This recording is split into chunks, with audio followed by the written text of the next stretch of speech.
August மாதம் தொடர்ந்து ஒவ்வொரு ஆண்டுகளும் இந்த ஊர்காவல் படை வீரர்களுக்காக அவங்களை நிரந்தரம் பண்ணணும், வேலை வாய்ப்பு உறுதி செய்யணும், முறையான சம்பளம் வழங்கணும். மற்ற மாநிலங்களை விட ஒரு கொடூரமான நிலையில மோசமான நிலையில அவங்க நடந்துருக்காங்க.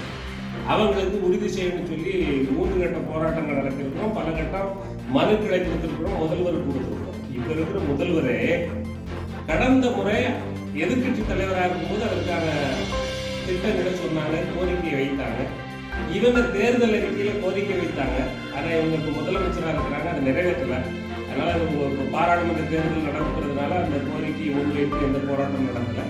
வருகிற மாதம் அந்த கோரிக்கை முன்வைத்து கடைசி கட்ட போராட்டமாக, ஏன்னா ஒரு ஒப்பாரி போராட்டமே வைத்தோம். அதாவது அந்த மக்களுடைய கண்ணீரையும் எத்தனை பேர் இறந்தாங்க அப்படிங்கிறத நினைவஞ்சலி கோவையில் அமைச்சரே நினைவஞ்சலி செலுத்தினார்.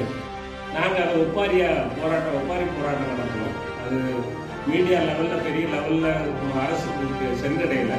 ஆனால் இந்த தடவை நடத்துகிற போராட்டம் அரசு செவிசாய்க்கலைன்னா மிகப்பெரிய ஒரு அவமானத்தை சந்திக்கிற மாதிரியான இந்த போராட்டம் ஏற்படும். ஏன்னா எல்லா இடங்களிலும் ஒப்பாரி போராட்டம், இந்த அரசுக்கு எதிரான ஒப்பாரி போராட்டங்கள் எல்லா இடங்களிலும் தமிழகம் முழுவதும் ஒரு விழிப்புணர்வு போராட்டத்தை